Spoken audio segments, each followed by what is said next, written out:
Hello, good evening, and a very warm welcome to Rangers Radio.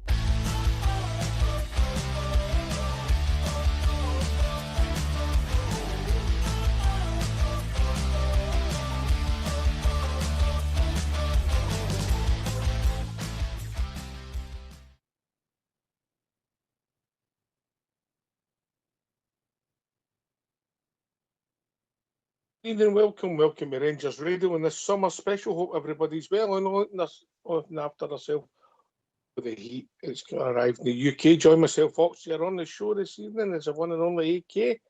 I know Robert. Evening, gentlemen. Good evening, Ox, Ger. Good evening, Rob, the techie team and everybody that's listening. Hi, good evening, Ox. Good evening, AK. Good to be back on with yourselves. So we picked up last week as we welcomed Derek McInnes to the club, and it was formally announced that he was the manager. Today, he was introduced to us as supporters at the club in his first press conference. So I think it's only right, AK. Well, before we go to it, I'll get how you lads are, but then we hear from the manager and we take it from there. And all the other breaking rumours, we'll call them breaking rumours. Some of them look firmer than others, if that makes sense. It's a long time since anybody said that to you, AK. But Or you? oh no, last night, mate. Last night. But there's a lot happening in the club, a lot of speculation, but we'll take that as it comes. Anyway, how are you, Robert? How are you, mate? I'm good, mate. I'm good. As you say, enjoying this sunshine that we're getting. Well, it's here before the rain and the storm move in close at the end of the week. But I've just been keeping tabs on everything that's been happening at the club, mate, and it's certainly gathered pace the past few days, and none more so today. And it feels like the work begins now in this new era once again, mate. You hear? AK. Aye, very similar. Press of the day was very positive. I thought the two of them, Jim Gillespie and our new manager, spoke very well. So aye, things are looking up. Positive wave is carrying over the club in this. So aye, it's the important thing's got to be recruitment. Ox. If we get the recruitment right, give yourself a chance. But as a start, I don't think there's many Rangers supporters that can say it didn't go well with it. Aye, look, there's always sound bites in these things. We know talk's cheap, means nothing. I think that nobody will deny that Derek gets the club, but look, the proof of the pudding's in the eating. And if he wants players, doesn't matter who they are, if he wants them and he thinks he's going to improve our squad, our opinions count for not a jot. He's a manager. If he gets backed, he'll rise and fall with his recruitment plus his selections and, more importantly, results, Robert. Well, that's it, mate. That's it. We've been in this position far too many times than we'd like of recent seasons, and it's all the same.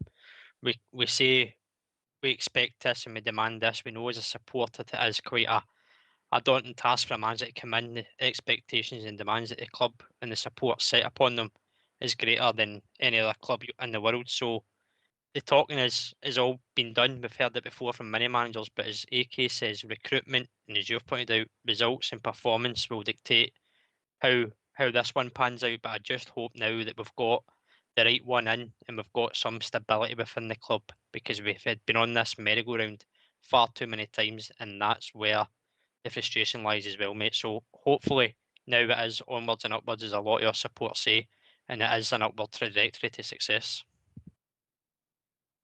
AK? I echo the words, Rob. It's McInnes says himself. It's basically a dream job for him. You know, he's grew up supporting the club. He's played for the club, and he always had confidence and belief in himself that this job would come round again for him, and so it's transpired to be. So no, I wish him every success, because if he's successful and the club's successful, then the support should be happy, and that's all we strive for. I mean, we can all have our opinions and moan at this and moan at that, but generally I think we're all just craving that success, and hopefully Derek McInnes is the man to deliver it. So, no, good, mate. good. I'm looking forward to the recruitment, the players he brings in, the style of play, get his wins, and the amount of times that McInnes says win. That's all he needs to do is win to remain in position. So, looking forward to whatever the roller coaster brings us this time. Yes, well, gentlemen, get yourself a mute and let's hear from our manager. Yes, our manager, Derek McInnes. Good afternoon and a warm welcome to Ibrox Stadium. Before we begin, can I ask please that you wait for the mic before asking your question and that you also please state your name and your organisation before asking that question. I'd like to introduce our top table. To my left is our CEO, Jim Gillespie, and to Jim's left, let me welcome our new manager, Derek McInnes. I'll now pass to Jim to say a few words. Good afternoon everyone and welcome to Ibrox. I'd like to introduce you to Derek McInnes, our new men's first team manager. Derek was the only candidate for the role and we're delighted to have secured him. He is highly regarded within the club and exactly what we need at this moment. Derek brings with him a wealth of experience in both Scottish football and Rangers.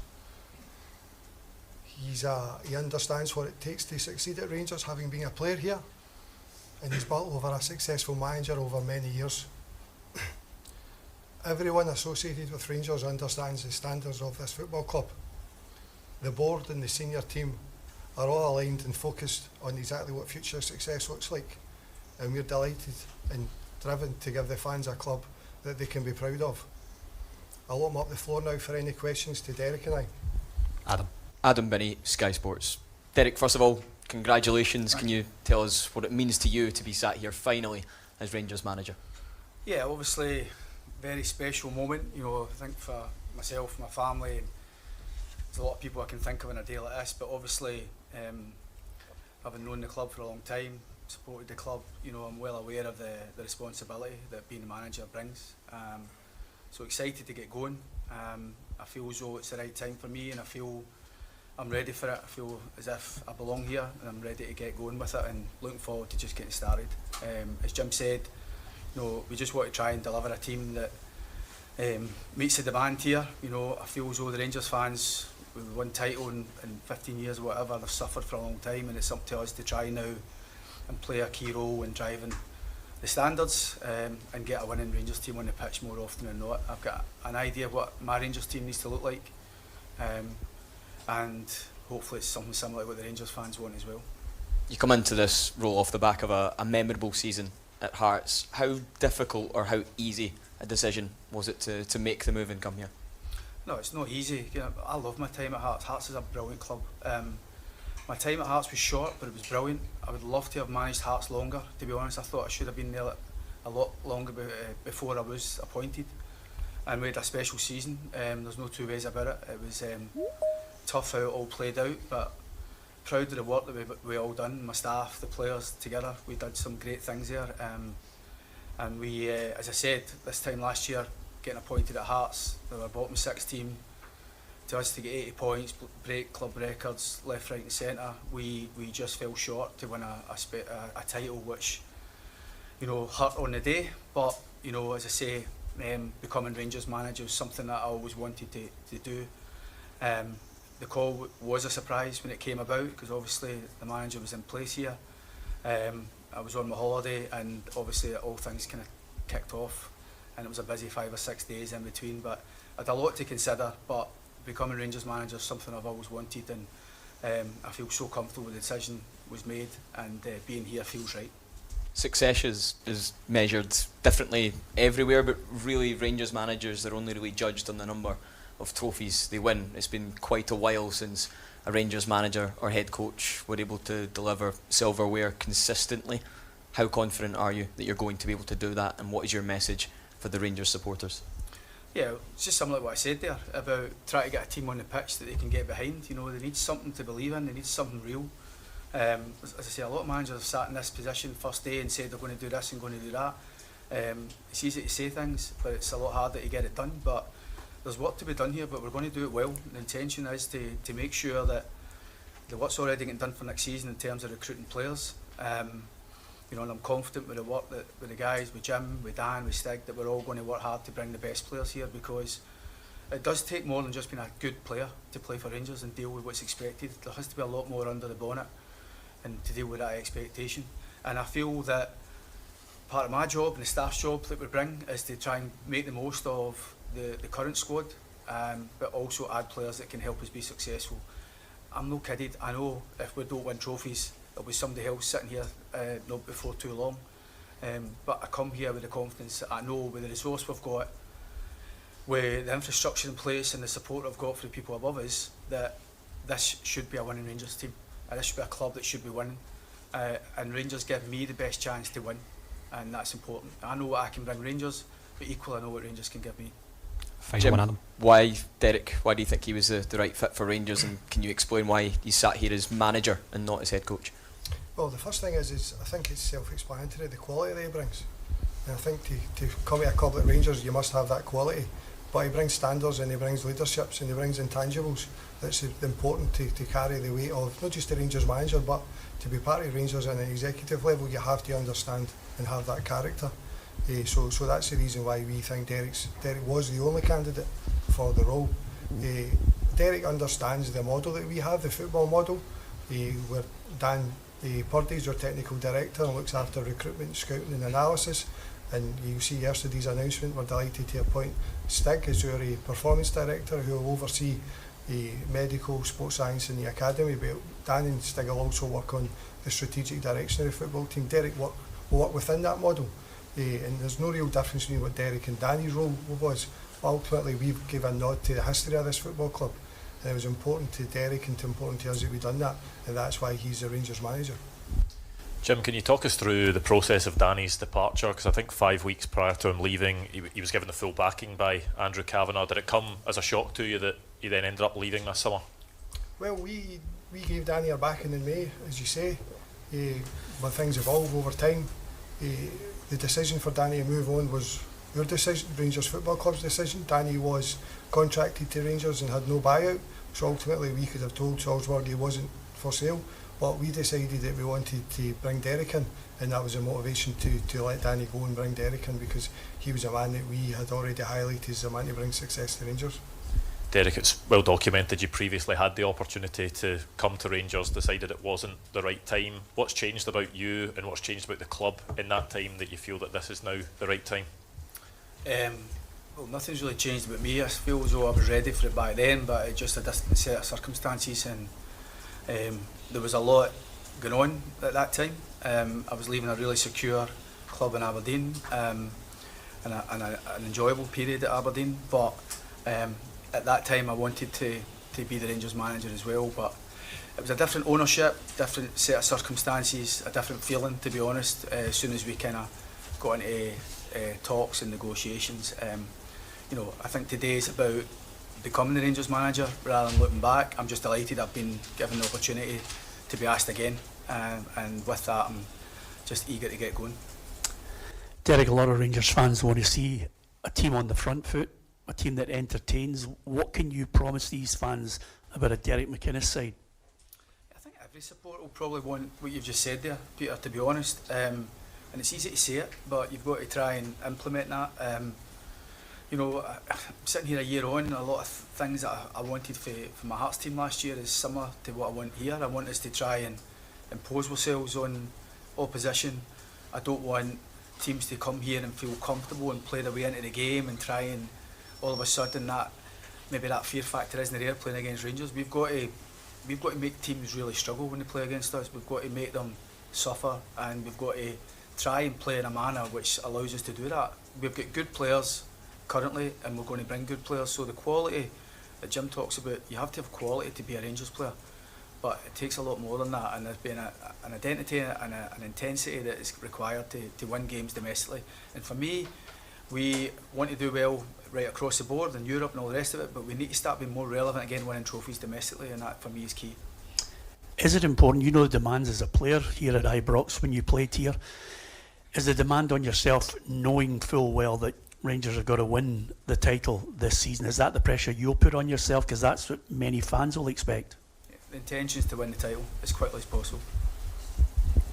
Derek, it's felt like for the last few years it's been a heavy shirt for a lot of players to wear. How important is it, as you say, that you acquire players this summer who are going to be, I guess, leaders for you on the park, as you evidently had at Hearts last season?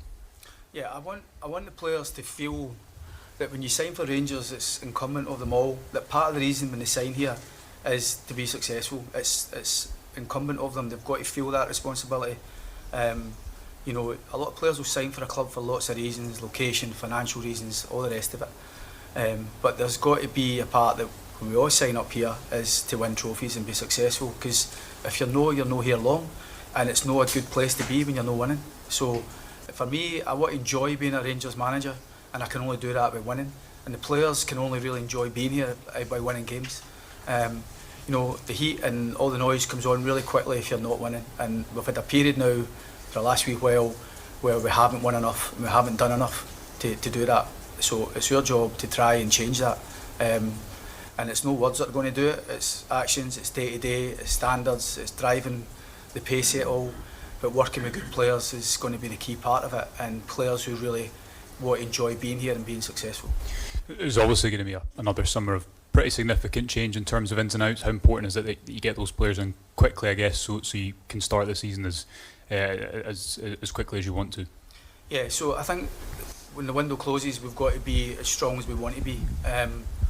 You know, for all the reasons that we just mentioned about trying to win a league this season, we're not going to probably get everything we want, and it's no many clubs do, but it's important that the money we do have at our disposal, the budget we've got to work with, we use it well and wisely. And you know, I'd like to think that we've got players in the building who are capable of a wee bit more as well, and it's up to me and the staff to get that out of them.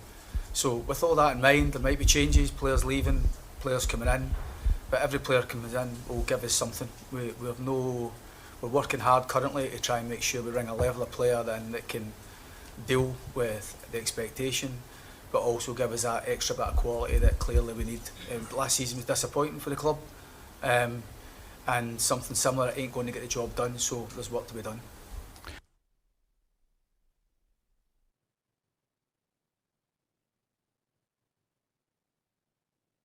Thanks for that, Fox.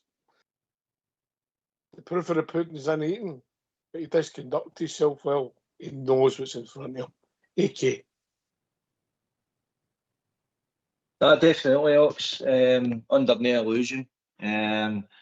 Common sense approach, basically. He's no feeding the support with any, illusions of grandeur that we're going to do this, we're going to do that. It's just basically win, get back to basics, get back to,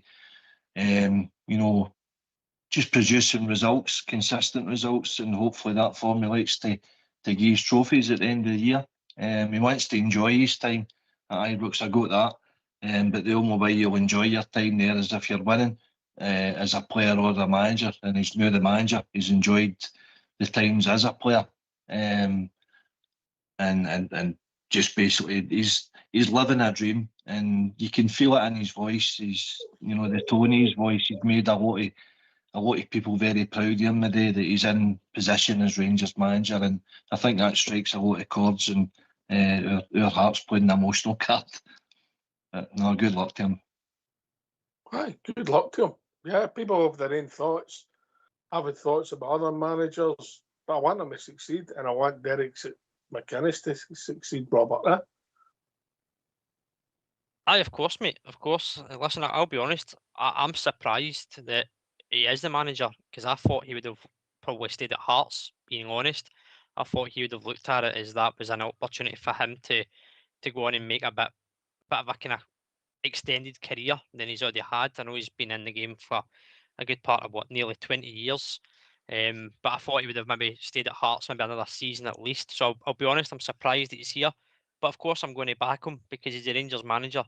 And as you said, mate, it will be determined on success. And you can hear it, as AK said, in his voice, the passion that he's got, the gratitude that he's got towards the club that gave him a platform as a player, but now he's came back and gave him another opportunity as manager. But he's hit the nail on the head when he says you can talk it, but it's harder doing it. So he's under no illusions, and I think that speaks to us as supporters, because we've had managers in the past, and he's right by saying, no, we can do this and we can do that. He's simply saying we need to win, Danny Rose said something similar when he came. We just need to win first and foremost. But when you hear it from a guy who has got the experience of Derek McInnes, he's got the knowledge of being a player at the club. The word standard was mentioned within that part of the interview so many times. You can see where the real focus is, and it is now about just getting into work with the players, the current squad that's there, see who comes, see who goes, and we go from there. But as you say, in the cases, best of luck to him, because if he's doing well, it means we're doing well, and we're happy. Hey, this is a question I think is pretty hard for you to. Listen, Derek McInnes is a Rangers supporter and Danny Rowe, isn't he? Yeah. Used to know growing up as Rangers supporters. You'll understand how Danny Rowe felt, eh? Silence. You behave yourself, you. No, but look, I don't think, people say they get it. I don't know if they get it 100%. They might get it 99%, but they don't get it 100%, if that makes sense, AK. No, listen, I know what you're saying. I think we all get what you're saying. They all come out with the PR buzzwords and that. Any new players comes in, we know what it means. They don't. They've probably been told to say the things. I've not got a clue about the history and the culture and the heritage of the club. And we've grew up on it. We know exactly what it means because we live and breathe it every day. Get into work. You're delighted if you've got a good victory at the weekend.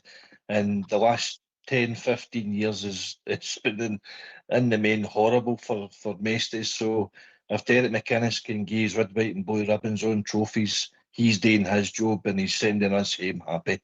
And that's all a Rangers supporter should wish for. Yeah, manager, half any manager. But they've got a lot to prove. They've got to fill the jersey. They've got to, they weigh expectations on that jersey. And all the thousands, or hundreds of thousands, millions around the world tuning in to watch their team. So it doesn't matter where they are in the world. Rangers is still your team, and you'll follow them and you'll back them. And we've been backing a lot of poor nags in the race, so to speak. We just hope and pray we've got the right one this time, Ox. But he's one of us, so that ticks a lot of boxes. But that will only get you so far. Yes. He knows himself. He's got to win. Yes. Is that fair, Robert? Danny Rowe, professional guy, moved on. They'll never get it, mate. They'll never understand it. Matt Warburton, even Gio, Michael Beale, they'd maybe get it, as I said, 99%, And who'll ever forget Giovanni singing the Blue Blues here at Ibrox after that night at Ibrox when we beat Leipzig? Yeah, but they just don't get it the same as Derek maybe gets it, Walter got it. The people in my history get it. But as AK rightly points out, that doesn't guarantee any success, Robert. No, it doesn't, mate. It doesn't, but it's a stepping stone, and I think it resonates with a lot of us as supporters that we've called out for more Rangers men. We've got one in as a manager. We wanted more Scots. We've got a Scottish manager in. So you look at it and you say, well, he does get it. He's lived, he's breathed it as a supporter, as a player, and now he's going to do it as a manager. So I think AK said it earlier on. He's living the dream as a boyhood fan that could play for this club and now manage this club. He's following in the footsteps of the great Walter Smith, who's done that as well, mate. So he knows the demand, he knows the expectation, and I think as us supporters, we can relate to that because we know it, as AK says, we breathe it and live it every single day of our lives. Other managers, no, they don't fully get it. They might get a flavour and a taste for it, but they never really get it fully, as you say, mate. But it doesn't guarantee success. Ticks a box, but the biggest box we want ticked is a title and success. All right, gentlemen, we get the phone lines open, yes? Yes. Yep. Let's hear from you. Why don't you give us a call on 0141 356 1972? It's your show, it's your platform. Let's hear from you.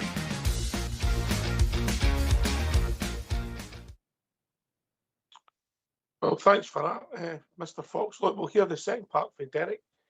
If you don't mind, gentlemen, get yourself a mute. And let's hear once again for your gaffer, or our manager, should I say, again, this is own manager, Derek McInnes. Derek, you're in the kind of unique position of, as well as being a Rangers fan as a boy and growing up, knowing about the history of the club, you've also managed against Rangers the last few seasons. What is it that you've identified as an opposing coach that this team maybe lacks that you'll need to bring? I think there's clearly good players over the last period. Certainly last season, I think Rangers showed at times, during games, how good they were. And individually very good, but I think it's to try and make us more of a team and try and make sure that we, on tight games, we win. And too many draws it maybe last season, and it's trying to find those answers in the game. But with that, you need to have confident players. I want a confident Rangers team. I want a confident Rangers player, and and I think that it's not just turning up some of the time. You've got to try and turn up all the time. Turn up for your work and do it well. Stephen Clifford, Four Lads Had a Dream. Derek, welcome to the football club. Can you just introduce your backroom staff? Because obviously there's some members of staff here from the previous regime. Can you just kind of explain how that'll all work and who you brought with you? So I've brought Paul Sheeran, Alan Archibald and Craig Clark. Paul and Alan, former teammates, been coaches with me for a long time now. Paul was coaching me, gave him the reserve manager's job at St Johnstone when I got the manager's job. I took him to Aberdeen, worked with him closely. Both have been managers in their own right. I like that about my staff. I feel as though that every decision I make with the three guys, they're always heavily involved in that, whether it's signing players, whether it's training, whether it's naming a team, substitutions, everything. And Craig was somebody who inherited at Kilmarnock. He was under 18s coach when I was there. And I thought he was wasted in that role, as good as he was doing that role. I thought I fast-tracked him really to the first team really quickly and worked with him there. It was my intention to try and get him to Hearts, but I couldn't take him to Hearts due to the amount of staff we already had at the club. But delighted to bring Craig alongside us again and working together. So each will bring something a bit different. Craig's a bit younger than the three of us, but everybody's got a role to play, and it's important for me as a manager that I've got a staff who understand the pressures and understand what we're trying to do, and the support I've had from all three in the past has been great, and I'll need that again. Derek, just with regards to transfers, can you explain your kind of role in the transfers? I'm assuming obviously you'll have the final say, but it's been spoken about before. There's a bit of a different way to doing it here with a committee and things like that Rangers do. Can you explain your kind of role in that and how the transfers will work? Yeah, so I don't think it's a committee, but it's a modern way of doing things. So what we've got is a recruitment team who will liaise with constantly. We'll identify the key positions that we feel we need to bring, and within that there's conversations getting had and work to be done to try and bring. First protocol is affordability and accessibility to bring players here. There's no point in fishing in ponds that we're not going to be able to bring players in and waste too much time. So we quickly arrive at maybe a list of players that we can get, and then along with Jim and obviously Stig going forward, and with Dan, we try and arrive at the best option for us, both financially and more importantly how good a player he is and what he can bring. So age and everything is all part of it, but not every player needs to be a young player for development, and I think we understand that. There's a model there that we want to try and adhere to, but I've been given assurances that every player that we sign will come down to me, the final decision. So, but it's a collaboration really, and it's like-minded people just having conversations on a daily basis, trying to arrive at the best option for us. Derek, Ewan Cameron from STV. Cards on the table, I'm a Hearts man through and through. A year ago, I watched you at Tynecastle with a Heart scarf above your head. So it's quite surreal to see you sat here today. Was there at any point that you were tempted to stay at Hearts to try and take Hearts one step further from getting so close to winning the league? Was that temptation ever there? And secondly, do you have a message for the Hearts fans who took you to their heart? And thirdly, can you give them assurances you won't be buying any players from Tynecastle? So, first of all, I love my time at Hearts. As I said there, I spoke. It was only a short time, but we tried to make the most of what we had there, and worked with so many good people. the way the season played out was really harsh on us all, and it was hard to deal with, to be honest, hard to process, and there was a lot of anger and a lot of frustration for obvious reasons. But the initial part of the close season was try to re-sign players and try and go again. That's the only response. But so I did have a good time there, but this opportunity came along, and this wasn't the one I was going to say no to be honest with you. And I always felt I wanted this opportunity, and I hoped it would come again, and I'm just grateful for that. And what was the last question? You weren't tempted to stay, no? You're all. Yeah, I don't think it's not. You don't just say yes without having conversations. The initial approach was Rangers wanting to speak to me, so it kind of came out of the blue. But I did have a really good time at Hearts, and I worked with a lot of good people, and I believed in the potential of Hearts. But at the same time, I believe in the potential here, and I think this gives me the best chance to win a bit more. It was a sobering feeling leaving Celtic Park, and probably the lowest point in my career, because I had a firm belief that we were going to win the league for a long period. So all these things wrestle with you, and I think Rangers give me the best chance to win titles and go forward here.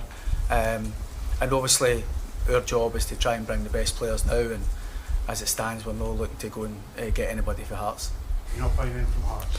That's it. You're not buying in from Hearts, you can give the Hearts fans that assurance. Well, I'm not saying we'll not do it all the time, but we're certainly not having any conversations this window. I would never give any club any assurances that I'll never buy a player from them, or a coach. But the players we've been discussing, there's no player under contract at Hearts we've been discussing. No. Hi Derek, it's Brandon Cook here from STV News as well. Can I ask, what would you like Rangers to be known as under your leadership? What would their kind of philosophy, the style, what would people see when they see your Rangers side? Just a team playing to win, believing they can win, going the full way to win, never giving it up. The job here is just to win. I'm not going to talk about philosophies. I know how I want my team to play. I think I've demonstrated that as my teams over a period now. Hopefully, as I say, it's getting the most out of the team we've got here currently. But the intention is just to win. We need to win here. Great, thank you. And just a quick one from Jim, if possible. Jim, what lessons have been learned, do you think, from previous appointments, which makes you think that this latest one is the one that can help drive the club forward? Well, I wasn't involved in any previous appointments, but what I can assure you is that we've been very clear around about what we have as a football strategy and what we believe would be the profile of a successful manager for Rangers Football Club, and Derek McInnes fits all those characters and was the only choice for us to do it, and we're absolutely delighted to have executed that in the manner in which we did. Sorry, just before, can I just check any other questions, because we've got about 5 minutes left. Okay, once you're done, Dave, we'll get up back. All right. Derek, David Curry, BBC Scotland here. Many congratulations. I just wonder, can you win the league next season? Can we? Yeah, of course we can. Yeah, it's easy to say it, but the intention is to go and do that. We've got work to do, as I've said, but the reason I'm here is because I believe we can. Yeah, a question to Jim. Jim, you said we all know at Rangers what future success looks like. Could you just elaborate on that? In the short term, Derek signed a 3-year contract. I know Steven Gerrard, it took him 3 seasons to win the league. Yeah. So we go into every game with an expectation that we're going to win it. And ultimately, if we win every game, we achieve success in silverware. That'll be no different. The demands placed on Derek and us as a football club. What we need to do is ensure that the resources available to Rangers is allocated and distributed in a way that gives everyone the best opportunity of success.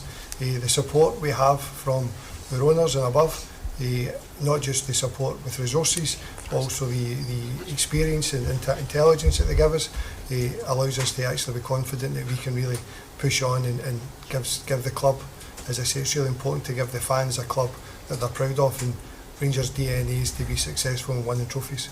Mark Len Fraser to finish, please. Mark Dingwall, follow. Considering your experience of refereeing and VAR in the last season, do you have the confidence that the football authorities have got the wherewithal to make changes that will be meaningful and actually aid the game? And secondly, if I could, particularly under Steven Gerrard, the number of games the club was playing in Europe, the quality of the opponents they were getting results against, What are your expectations for the team in Europe this year? Yeah, so obviously it was well documented last season. A lot of high profile refereeing decisions. I think like every manager in the league and every supporter would just want to expect the best from referees, and referees have got a tough job. So hopefully this year there can be less chat about VAR decisions and key VAR decisions, and I think we're all in agreement with that. And as for mentioning Stevie's team, it did so well in Europe. Of course, I think sometimes those give the fans some of the best moments here. I did a lot of TV games and I covered a lot of the games here, and you can see the atmosphere, and a lot of my best memories as a player was European night. So I think Rangers should be searching for that and getting as much from European campaigns as possible. But equally, we also need to be domestic relevant again domestically and winning trophies domestically, which gives everybody the confidence, I think, and the wherewithal to go and attack Europe a wee bit more. So hopefully we can be greedy and get a bit of everything. Final question.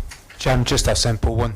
How important is it you get a period of stability now in this position after the turnover of managers there's been at this club? That's absolutely our aim.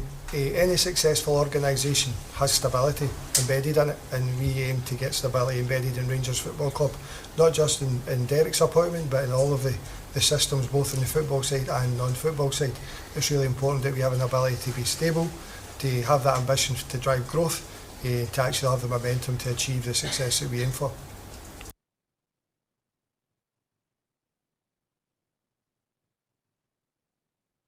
Well, thanks for that, Mr. Fox. Thanks for that, mate. Anyway, I think we've been joined by our Smurf. Evening, Smurf.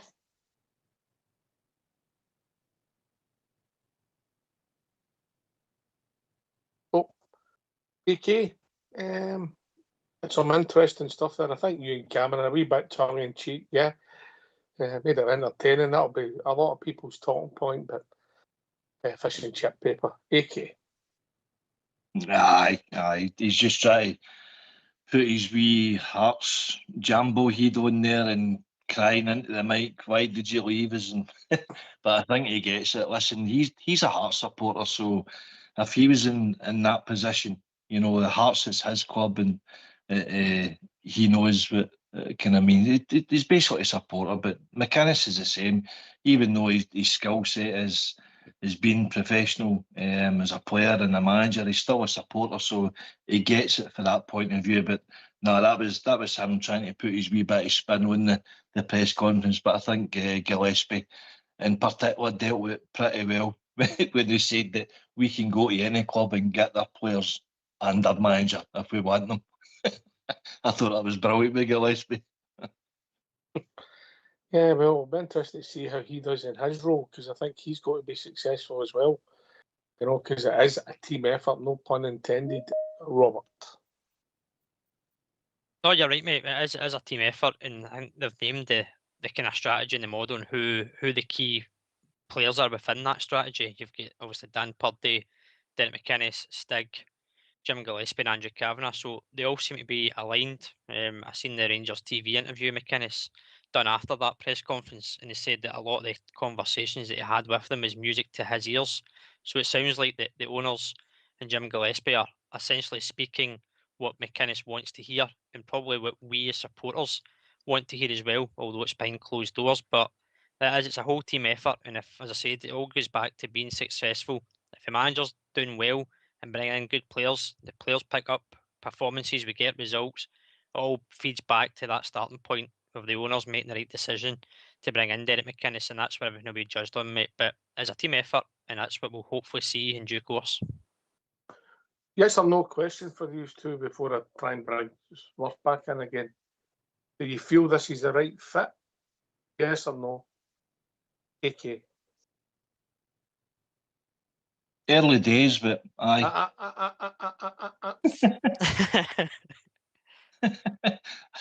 I qualified that, but aye.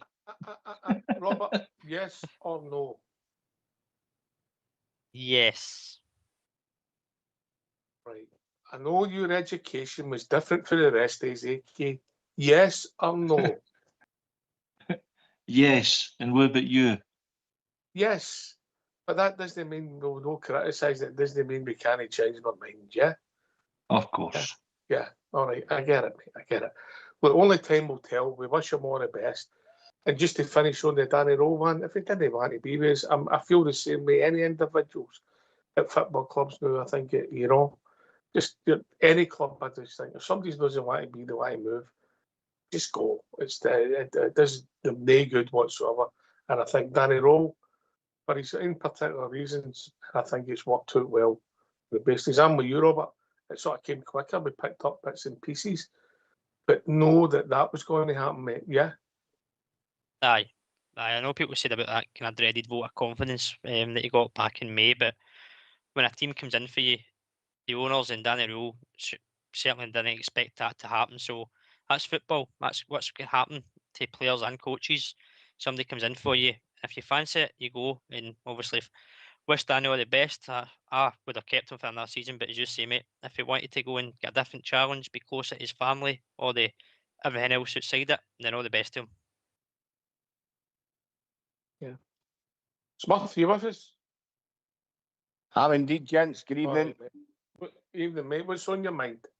So, a couple of things. So, first of all, the sort of, nod to the Rangers sort of traditions of, naming a manager. That didn't sit well, mate. It made me uncomfortable. I don't know how you felt, and I'm not trying to read too much into it or be negative, but I feel that it's well documented that Derek McInnes and Jamestown clashed. He didn't always play their players the way they wanted. And to be honest, I think, the rumour mill is that they were quite happy for him to go. This for the same reasons Danny Rowe, mate. Exactly, but also because the model. He's knows his own mind, knows what he wants, and I think it's a fair shout. You want your own players, you want to do it your own way, and if you're going to fail, you fail on your own terms and not somebody else's, not some executives. Do you know what I mean? So he's left that situation. He's went to Rangers. There's had to be a compromise. He's insisted on being called a manager. Dave went in that interview to great lengths to sort of articulate that it's a nod to tradition, but he'll be working within their football and sort of machinery, as it were. Is that not always the case, mate? It might be always the case, but in fact, I don't know if it is. It is new. It's the modern way of doing things. But when he was questioned on that, somebody did ask him a question about this, sort of pretty direct, and he did say, he simplified it and he crunched it down really well. Ultimately, we've got X amount of pounds to spend on any given identified position, and you fish in a certain pond, that's going to throw up however many players that are viable, and you have a conversation about it, pretty grown-up a conversation, and he gets to choose the one he wants. And then another question further down the line. I don't think he did say that, did he? You see, you'll not get everybody, but he's got the final say. Aye. But ultimately, that's what it comes down to, doesn't it? He gets the final say. And then Jim Gillespie, when he was asked about Hearts, would you go back and that clown asked him about would you go back and sign any Hearts players? And it was quite an awkward, it was a stupid question, really. But Jim Gillespie says, I won't give any club or any coach guarantees that I won't sign their players. And that's, might be reading too much into it, but it was almost a kind of, I'm the guy that signs players. And if you were part of your team, we'd be sending you to HR to get drug tested. AK, did you take a look at that? Because I certainly never. Maybe I need drug testing. No, I think you're maybe reading between the lines there, Smith, a wee bit. But we'll never know. I think they've all got their own positions within the club, and they're all basically going to the same focal point, the recruitment there is basically that's it. I mean, your owners are there to supply the funds to you know, to buy the players that we're looking for. The recruitment team's there to supply the tools for McInnes to success out in a job. He's got to do the tactics, and if the players do their job, then at the end of the day you win trophies. So it's just getting your aligning your ducks in order, and everybody does their job accordingly. It's no worked out as we know previously in the past, but I think the support's got a key role to play in it as well. You know that you know how strong and unified that we can be, and how much you know a wind in their sails that we can give the team. I think it's about time everybody put their differences aside and just, you know, give the guys much support as possible, and hopefully it gets us lifting trophies at the end of the season. Sorry, my fault here, an apology, mate, just to let you know, our HR don't do drug tests. They test drug. There's a difference. Sorry, mate. Right. Happy days. I mean, it might be a bit of anxiety on my part, because I do think Derek McInnes is the right man for the job, and I'm so pleased. I'm really, really happy that what was concerning me was we were going to have this long drawn out saga of, is it going to be Steven Gerrard, or they're talking to him again, and it's like, just let's not have that.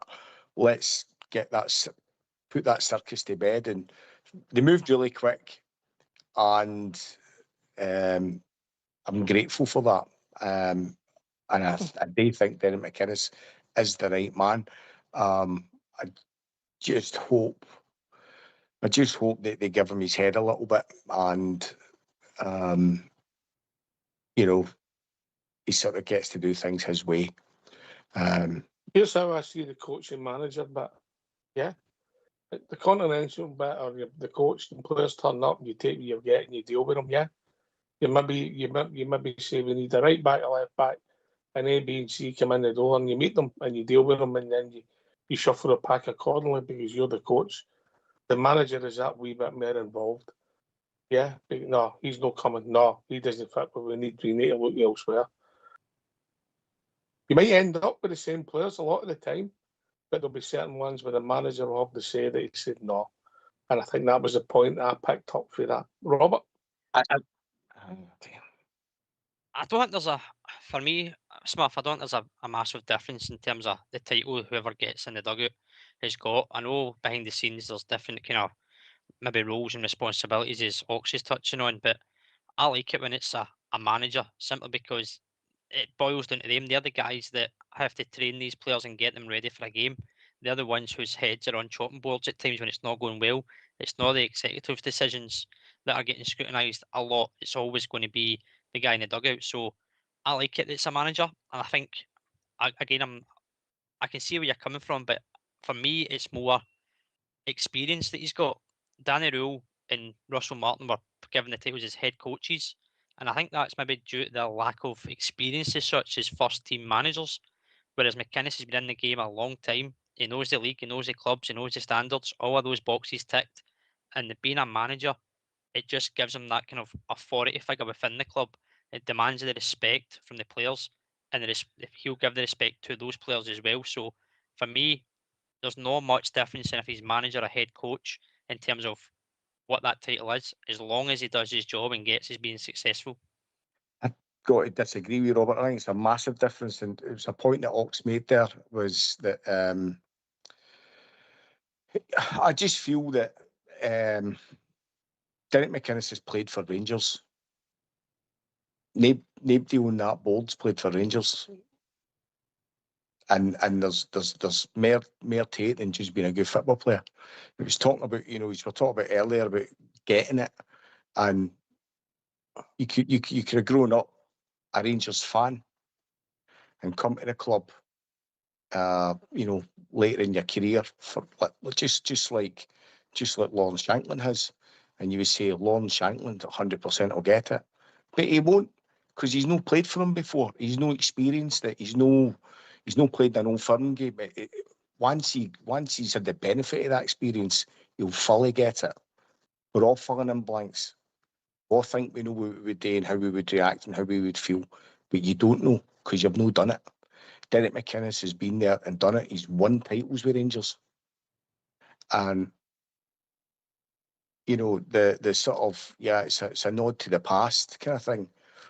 I didn't sit well with me. I think Rangers, they need a manager. I think they need a figure in that dressing room who is a manager who reflects the stature of the club and its past. And Derek McInnes's case, he's experienced it, he's lived it, and he's won with Rangers. And I think it's important. I wouldn't like, you know, a coaching staff with mediocre careers or good careers but never at Ibrox. I wouldn't want them overrule them, or guys that have never played football. It doesn't sit well. Walter Smith wouldn't have stood for it. I think Rangers are a different animal, and I think it's important. Certainly, you know, Steven Gerrard. I think he wouldn't have come in and not been able to stamp his authority and get his own way. But anyway, that's just my opinion, guys, for what it's worth. Steven Gerrard, like all coaches, stroke managers, you don't get your own way all the time. AK, that's life, innit? Aye, you've got to adapt to Even the even in your own house, AK. particularly in your own house. Listen, Smurf, I know where you're coming from. It doesn't say Rangers manager on the outside of the door for no reason. But we've been doing a different alley with new owners and different ideas and things. I think it's a wee bit of an Americanism in naming them a head coach sort of thing, because that's the way it seems to happen out there with American football teams or baseball teams or basketball teams. They've got their particular job today. So they basically, you know, right, they're all the tools to make us a success. But Rangers is different, a different club, and I think the Americans are beginning to realise that. They've all invested in UK clubs, but it's completely different how we run our clubs. And their manager's basically the figurehead for the full club. He's the face of the club, the voice of the club. He's the guy with the authority, and we probably have been missing with that. You know, I mean, we've had 8 managers in the last 5 years. For Gerrard won the league, I would say Gerrard was that figurehead. I thought Clement was that figurehead, and I definitely think McInnes is that. Prior to that role, the coach, Russell Martin's a coach. Fergie was just a stopgap. Bale was a coach. Gio, I thought he came in as a manager, but because he wasn't, I don't think he was getting the choice his players. Ross Wilson was getting them. They kind of treated him like a coach rather than a manager. So I'm a wee bit of fit in both camps, Smurf. I think McInnes needs to be that guy with the voice authority in the club to run the football aspect of things the way he wants, and I think they will give him that leeway. It's just a point, just to absolutely cement my point. You've just said there, when you look at what's his name's out of my head, the Belgian manager, what was his name? Boy at Watford now. Is it Watford, Norwich? He's at Norwich now. Clement, Philip Clement, right. Now, Philip Clement, what he had to deal with in his last season was an utter disgrace, right? And he was the manager. And I think he was treated terribly. And I still think, you know, his position became untenable because of the club. And he was a manager. And in every sense. And if you think if somebody like McBeal with that, he could never have dealt with that, what he had to put up with. Russell Martin couldn't have dealt with it. And Danny Rowe would have, he'd have been long gone. You know what I mean? I think the people, proper men who have an aura and have got something about them, that's what the club needs. It's too big for a coach. It needs a manager, and it can't be a manager in name only. That's my point. And it sort of just irked me a little bit. It irritated me a wee bit, simply because I think Derek McInnes is the right man, and we just need to get this right, you know. And that's it, you know. We've got the right guy. I'll be We just honest need with to you, get it mate. right. I really respect your opinion, but I think you're reading far too much into it. I genuinely do, mate. Hopefully. Yeah. Aye. Hopefully.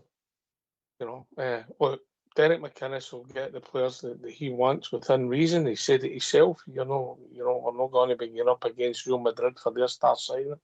At the same time, the days are gone. You'll be shopping at a certain basis that, first of all, you can attract to Scottish football. And by the way, I'm not Ian Wright's biggest fan, but I seen him at tea time there making a statement about the state of Scottish football. If you've got 5 minutes, go and dig it out. I don't know if anybody's heard it. AK, yeah? I watched it. Aye. Spot No, on. I haven't heard it. Spot on. Spot on. What did you think, Smurf, before we get Fox to give us a tune? I don't think he's singing personally. Can you elaborate? I'll come Well, back. essentially, I'll come back after the essentially, tune. they get. I'll come Okay, back after the okay. tune, Smurf. Right, get yourself a mute, because we're going to have a tune.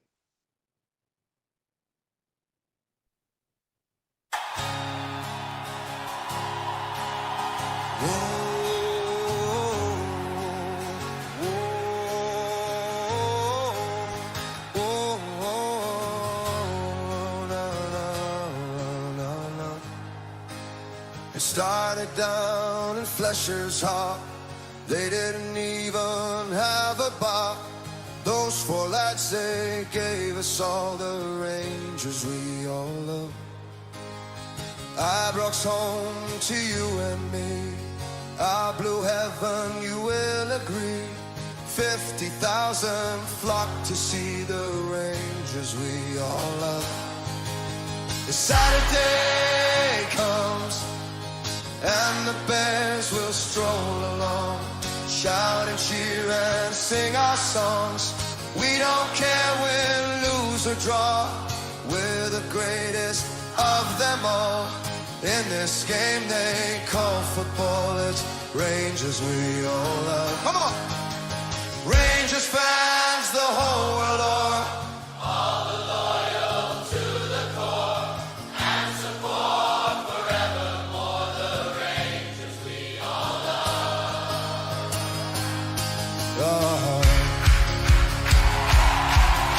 The Saturday comes and the Bears will stroll along, shout and cheer and sing our songs. We don't care win, lose or draw. We're the greatest of them all. In this game they call football, it's Rangers we all love. Rangers fans the whole world o'er, all the loyal to the core, and support forevermore the Rangers we all love. Rangers fans the whole world o'er, all the loyal to the core, and support forevermore the Rangers we all love.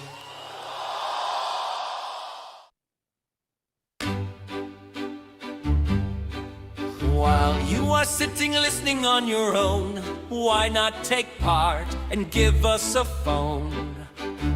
We would love to hear your points of view, so get off your bum and call 0141 356 1972.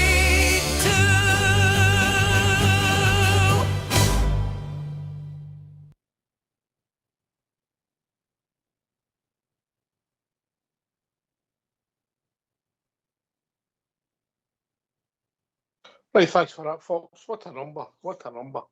Smurf, you can elaborate now, mate. I'm sure they've all gone and read it. No, essentially what he was saying is that the commercial aspect of Scottish football, whoever's in charge of it, the people who basically run it are failing the country, in a nutshell. And, that there's untapped potential. We get the best supported league in Europe per capita. Per head of population, and then I think it was Norway. Is cited as a country of equal size, but with a bigger TV deal than us, and smaller attendances. So he really went to town on it, and I no before time really. Listen, if they want value for cash, I know somebody that could help them. Oh, who? Oh, Peter Murrow, he could get you value for cash. I know you were under motorhome. Just Robert, we better not talk about politics, eh? This is a Rangers radio show. Quite right, son. Quite right. Oh dear me. Oh dear, you've got to laugh. You've got to laugh. By the way, to anybody, I'm sure that'll come out. That'll be on YouTube or somewhere. You maybe find it on the ITV player. It's at the start of the show. It's about an hour before the game. Ian Wright talks about Scotland along with Duncan Ferguson, who's been a bit of a star in some of the TV coverage. What a character! And somebody who was done rotten by the same people that Ian Wright was talking about. Anyway, it's no surprise to us, but good points there. And I'm no fan of Ian Wright's. There you go. For obvious reasons. Oh, it's a quick question for you. Yes.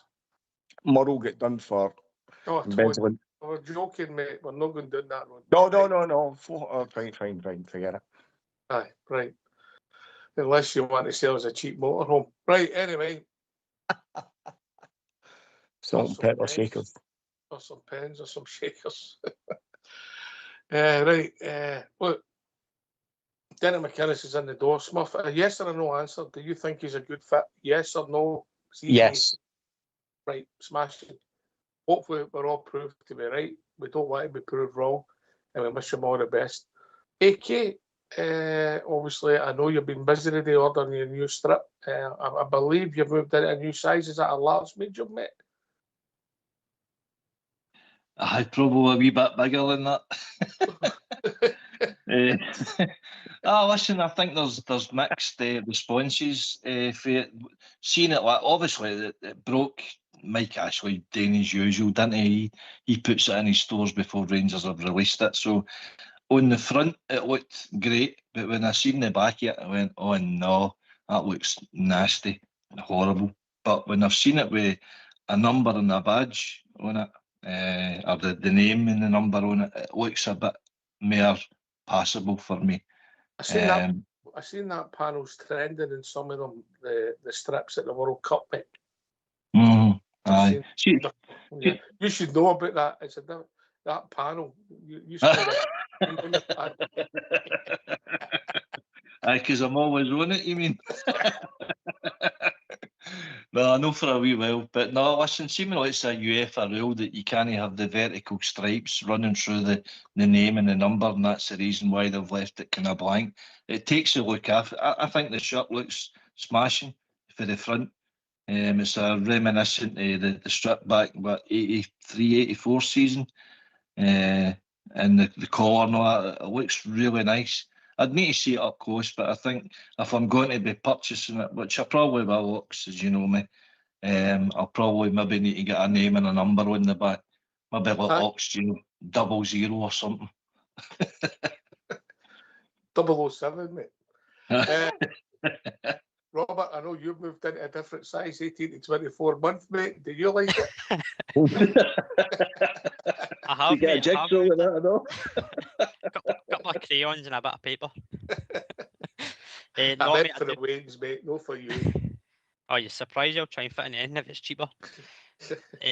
No, listen, I like it, mate. It's quite smart. I do like the pinstripes, and that's a nod to tradition, a bit of heritage there. We've tripped down memory lane for some as well, as AK pointed out. The 83-84 season. A lot of people remember the likes of David Cooper in that shirt, so it's smart, it's nice. I did notice the back as well, but obviously once AK had kind of explained that there, the lines through the back, I don't mind it as such, but it's a nice top. I know the away one went down with a bit of heated debate, the colour of it, the design, etc. But I think the home one is took to a lot of fans, and a lot of people will be hopefully buying that. And as long as the players are successful in it, Ox, they can wear what they want. That's what I was listening. Well, no, listening. I was reading some of the debate. It's only a good strip when we winning it. Oh, Hello, Smith. It's only a good strip with me one yeah. Smith's still there. Of I'm course. still here, aye. Aye. You like it, Smith? Aye, I did like it. As you say, it was that team when it, with Ian Redford and Craig Patterson and that, and you can still see them playing in it.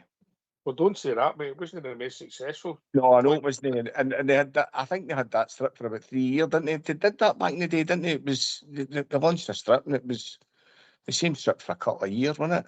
It wasn't just 1 year. Oh no. Usually I would say back then about 3 years, and I would Aye, think three was it? Aye, aye. aye. That strip would be the strip prior to the C.R. Smith one. Yeah. That's right. Aye. Aye, no, a hugely successful strip, was it? No. But there's only so much you can do with blue, and you can change it, and I get it, mate. So, but hope everybody who buys it, likes it, enjoys it. The quality's up to what the people get for their bang for their buck, and hopefully, Robert, the most important thing is the team successful in it, because that will drive more sales. Absolutely, mate. Absolutely. And we say we'll look at it and we'll always have an opinion on a strip every season. But we'll always go out and buy it because that's what we do. We put the money into the club and we'll wear it with pride and honour every time we go to Ibrox, and even on holiday they'll wear it. So we do it every season, mate. But as long as they're successful, that's what it'll be remembered for. A successful team and a successful strip. Yeah. Talking about successful team and successful strip, there's a lot of speculation, and we'll leave some of it alone because it'll be firmed up soon. But the Ross McCrory one looks as if it's really, really imminent, AK, yeah? Aye, it looks like it tonight. A couple of well-known journalists are basically saying it's imminent that he's arriving. £2 million for Bristol City. So another young boy that left us actually went to Aberdeen. So Derek McInnes knows him. He knows his character, and he knows what he's going to bring to the club. Boy that supported the club as well with his brother. So ticks a lot of boxes there. Whether the supporters of that approve or no, it doesn't really matter. You intimate to Ellerox as long as he does a job for the team and McInnes can trust him. Because that is a problem area of the team now, because obviously our former captain departed and Dujon Sterling doesn't have the best attendance record, so we need... He's a hockey help more than you. Yeah, I set that one up there for myself. No, but good luck to the boy as well. I think he'll come back an improved player. Shankland left us, he's come back an improved player. And I just hope Lewis Ferguson is the third one in the trilogy. And maybe even Nico Katic. See the Lewis Ferguson one. I watched him last week and I thought for Scotland, mate, and I gave you my honest opinion where I was with the thumbs up, thumbs down, and I said I was at 9 o'clock. Yeah, you remember? Yep. Well, I watched his performance. I thought him and the boy Henry were Scotland's two best players against a decent outfit. I don't think Morocco will win the World Cup, but they're still a decent outfit, right?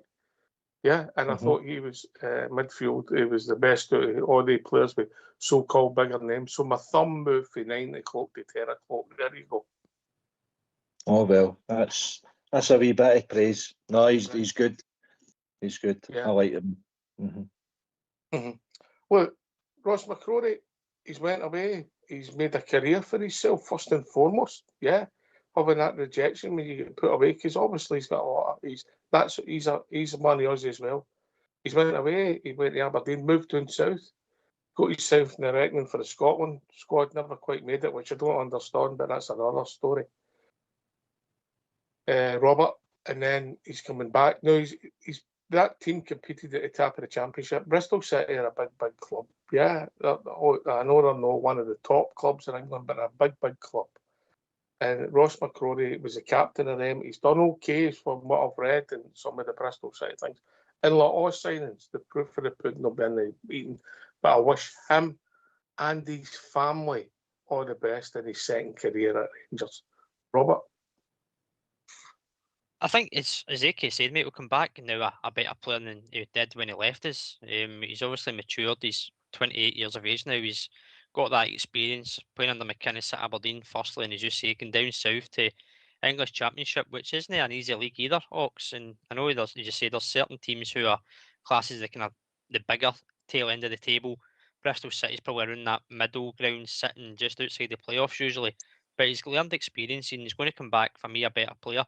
What I like as well about the signing is I know it's not the marquee signing, but I think it's one that ticks a lot of boxes. He's versatile, like John Sterling, but attendance record, as AK touched on, probably more reliable than John Sterling. And I actually think that Ross McCrory is a replacement for Sterling. I wouldn't be surprised if he goes, Ox. I don't think Ross McCrory is the straight replacement for Tavernier at right back because we don't even know if he's coming in as a right back. Could be centre back or midfield. We just don't know. He's got that versatility. But Rangers fan, Scottish, played in the league before, knows everything. We asked for Scottish players. It seems that that's a route we're going down early in this sort of transfer window. Maybe that's where they identified part of the problem is getting the blend. You know, you read all the right ingredients in the cake, Smurf. He's certainly he's got a character about him. He's got experience at the club. He knows the league, just as Robert was saying. And he's always said, you know, I remember listening to him speaking when just after he made his debut. He sounded very mature and level-headed and spoke really well. Sounded like an intelligent boy. And he'll be wholly appreciative of having a second bite of the cherry. I think it's a no-brainer. I think it'd be a good signing. I hope you're right, because I wish him all the best. I hope you're right, because if he's a good signing, it means we're successful. It's as simple as that for me. You know, and it'll be more special, as I said, for him and his family. Okay. Well, listen, we need a right back. Max Aarons has left the club. Tavernier's left the club. As you say, AK, Dujon Sterling, who I don't think's a right back. I don't think Dujon's a natural defender. He can fill in and help you out. I think he's best for him for us. And his whole commander come on next to I forgot his name, Lundstrom, next to Big Lundstrom, where he played as a two in a defensive setup, and that's he played his best football for us. In my opinion, other people say it different. I don't think he smells danger as a defender. He's got assets, but the assets are limited if you're not on the park, mate. No, exactly. And the manager needs consistency in his team selection. He can't say, for example, where Danny Rose says it's impossible for Sterling to play in a plastic pitch. You know, obviously Kilmarnock are going to be replacing theirs last year, but he couldn't be able to use him at Falkirk, for example. You know, so that's no good for the manager. He needs players to make themselves available for that. As many games as possible, as well as getting competition for places. I kind of agree with you. I think Sterling's physical attributes makes you think that he is a defender, but he's not gifted enough, I don't think, to create or anything going forward. So it's a problem just trying to find a position for him. But even then, when he does make himself available and he plays, he's only lasting maybe 2 or 3 games before he breaks down again. You know, so it's no real good. I'm kind of with you, Rob. I think if we move Sterling on, it wouldn't bother me. And if we get somebody else coming in there, I mean, Alex Cleland was a good signing, good solid signing for Walter. There's nothing fancy or pretty about him, but he done his job and he made it. It's kind of hard to beat as a defensive unit. That might be young Ross McCrory coming in there now. Yeah, it'd be interesting. Be interesting to see what he does. I wish him all the best. I know it's not the most glamorous signing we've ever had for some people. It might be some people might not think he's good enough. That's a fair opinion to have, Robert, because you're going to have that in all the players. People have opinions. Don't fancy him. Oh, yeah, he's better than that. I get it, but only time will tell, mate. It will. Time will tell. And as you say, people say that we let him go before because he wasn't good enough, but maybe then we were moving on and he wasn't right at that level. Whereas now he's got the experience, he's got that time down south with Bristol City that he comes back a better improved player. He's a physical unit as well, Ox. He's 6'3" and he's quite built as well, so he'll not be pushed off the ball easy. But I think what's really important We've shouted for it all season and many seasons before. He's one of us. He gets it. He's played it. He's supported it. He will get it. And he's got the captaincy, as you said, at Bristol City. There's a bit of leadership within him as well. So, again, another signing that ticks a lot of boxes, but proof, as you say, will be in that pudding once he steps on that pitch again. I told you before not to be bothered about anybody at 6'3", mate. I'm just envious. All right. Right, okay. Listen, we've got Jim Gillespie. We interview for him that Fox has picked up. So if you don't mind, lads and Smurf, yeah, get yourself a mute. But let's hear from Jim, who's got an important role to play in the club. Jim, we're sitting down today to discuss the appointment of Derek McInnes as manager. Why was he the right man to take Rangers forward? Well, Derek's got a wealth of experience both in Scottish football and for Rangers. He understands what it takes to succeed at Rangers, having been a former player at Rangers. He has also great leadership skills, which is important. The resilience characteristics, which is important when you become the Rangers manager. He understands the standards expected within the club, and it was important that you'll hear us talking a lot about Rangers standards and values. Derek gets that, but on top of that, obviously, he's got real qualities which he's demonstrated over many years. Outstanding managerial success. Can you talk to us a bit about the circumstances that led to Danny Rowe's departure this summer? Yeah, well, Danny was under contract at Rangers, and it was clear that in May the club obviously we supported Danny and gave Danny our backing. But over that period of time, then clearly things evolve. We get an approach from Salzburg, and it was our option to determine what we done with that. With there being no buyout obligation within Danny's contract, we could easily have said he's not for sale or he's not moving on. But it was decided that we really wanted Derek McInnes as our manager. So at that point we progressed and quickly appointed Derek, and that's exactly where we're delighted today to be sitting. Yeah, you mentioned about moving quickly to appoint Derek. How important was that, just to act decisively? Yeah, well, we'd already identified Derek as a leading candidate. I think at a club like Rangers, you almost have to have the ability to know what's your football strategy, and if anything changes, because football changes happen quickly, who could be appointed, who would be our top candidate. So we knew that Derek was that person. But I was brought up with a history of Rangers and how they behaved, and I'm glad to see that we executed in a manner that's fitting with Rangers traditions. Yeah, there is a title change. Derek will be manager as opposed to head coach. Just talk us through that. Well, Derek will have the same role as any head coach or manager that's appointed at Rangers. They will fit into the structure of the team with Dan Purdy and Stig and I, and how we deliver that football strategy. We've got an executive board that meets weekly, including Andrew and Parag, and Greta, and Fraser Thornton, how we look at decisions making within football. So Derek will be part of that. But I think it was really important with Derek's background within Glasgow and his background with Rangers, that we gave a nod to history, and Derek was given the opportunity to be named Rangers manager, which I think is fitting. Yeah, and Andrew's, he's spoken previously about a Scottish identity being important at this club. Is the appointment of Derek, is it the signing of Lawrence Shankland, does that all fit into part of that? Well, first and foremost, they have to have the quality to be employed, to play for Rangers, to work within Rangers. Then we look at the characteristics of the people to say, can they actually handle the jersey, whether that's a shirt on a daily basis or a football shirt. But ultimately, you have to have the quality to do that. We'll always look, if there's two equal players or two equal candidates and one Scottish understands Rangers, then that would be advantageous for us. But ultimately, we will never shy away from pointing any member of staff out with Scotland, and that will obviously continue. The size of this organisation, I don't think we could silo ourselves into just Scottish employees. Yeah, and we are in the midst of the summer transfer window. Do you expect a lot of changes to the squad? I wouldn't give a number to the changes, but what we will do is bring in the right people to enhance our squad. Every transfer window is very simple, that we come out that window with a better squad, we enhance our squad. That's our motivations. We go into this one will be no different. And you spoke previously about Stig's appointment as performance director. Just talk to us about the process which led to that appointment. Well, Stig was appointed as a football consultant in December, and he's worked really well with us. Again, Stig's got an elite background in elite football, both as a player and as a sporting director, so he comes with a real knowledge and skill base.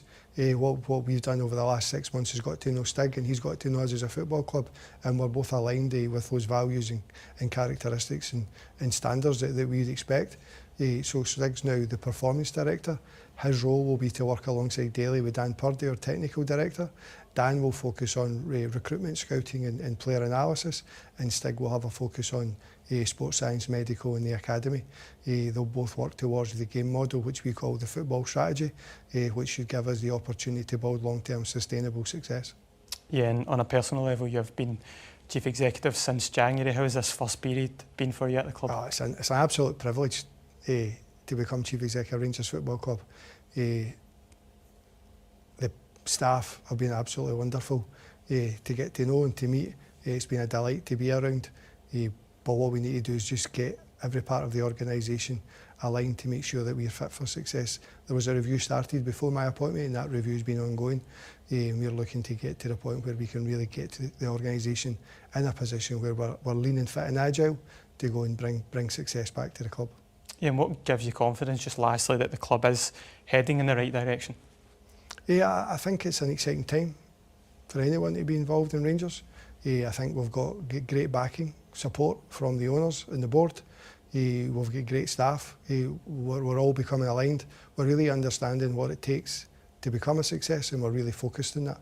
And I think that I've repeated a few times today, and it's really important that we really want to give the fans a club to be proud of. Rangers standards, Rangers values underpin everything that we do. And I think if we can hold strong to that alignment, then I think we'll have a really bright future. Why don't you give us a call on 0141 356 1972? It's your show, it's your platform. Let's hear from you.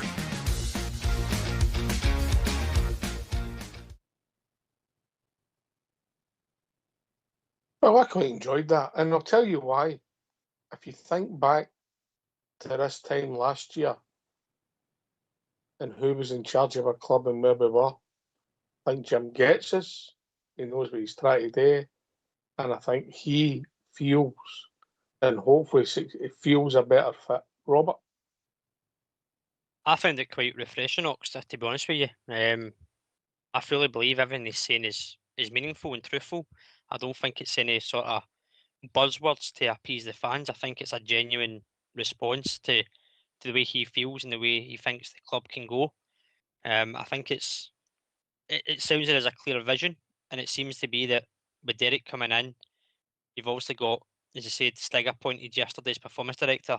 There's a clear understanding now of who's involved in this structure, what their roles are, but the main aim between them all is to get the club being successful. And it's good to hear that they're still reviewing it to continue to drive on. They're not satisfied with at that point now. That's it. It's a case of we keep going, we keep pushing, and I think it's just refreshing to hear, Ox. It's night and day compared to what we did here a year ago, as you've said. And I think there's a lot of trust in what Jim Gillespie's saying. From me anyway, I can fully believe and trust what he's saying is genuine and not just words to appease us. AK. No, listen, it's nice, just to hear a kind of West of Scotland accent speaking in behalf of our club, and it was the same with McInnes today as well. Guys, in situ that are figureheads for the club, and they speak well, but they don't, throw any crap at the support. They're all honest and open about their directives and what it means to be a success, and both are under no illusions. If they're not successful in their own positions, they'll no longer be at the club, and that's just the way the model is at Rangers. You have to be successful if you want to remain in situ, and Jim spoke of that in his presser as well, with the stability of the club, because it's not just the manager. Gerald merry-go-round in the chair that we've had in the manager's office, who gone through 8 managers in the last 5 years. Also, if you think about it, our CEOs before Mr Gillespie came in there, you've touched on Patrick Stewart with James Bisgrove, Stuart Robertson. They're not exactly Rangers people. They're mere business mind, which is fine, but they don't have the feeling for the club. They can't read the room the way Mr Gillespie, I think, will read the room, and he'll fight our cause with the SFA and the SPFL if we think we're wrong, and he might have something in his plate right away.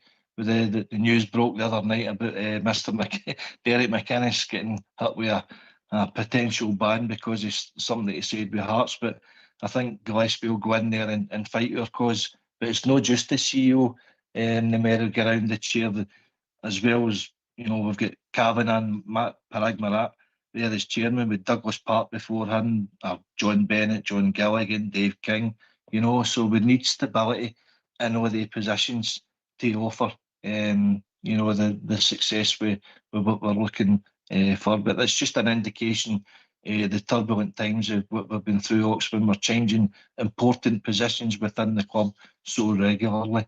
So, but basically, for us as support, it comes down to how successful we are on the pitch. You like a bit of trivia, AK, don't you? I've always helped you with that. Well, only if I know the answer.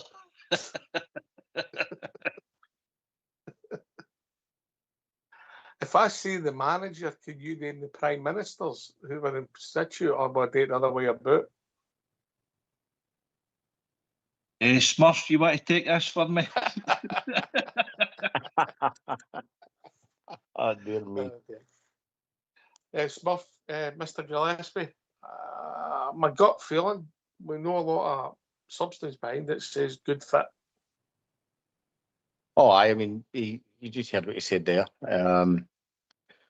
He's from the west of Scotland. He understands the club. Sharp guy. It's a unique environment, and it's going to need local knowledge, and that's why we're bringing in players who have got an affinity with Rangers or indeed the league, know the league and are Scottish, and why we've got let's not kid ourselves, a former player and a Rangers supporting manager. Rangers' identity is been missing, and we sort of, we need to get on the road to putting Rangers back into Rangers, really, and that's what's happening. Aye. Listen, I wish him all the best, Robert. I wish him all the best. Aye, exactly, mate. Exactly. Oh, it's a question for yourself as well, mate. And AK and Smurf can come in as well. See the way that this has been done, as Smurf came in earlier on and said about McKinnis being appointed manager. Do you feel there's been a change of thought process from the owners of how to drive Rangers forward from what they had originally come into?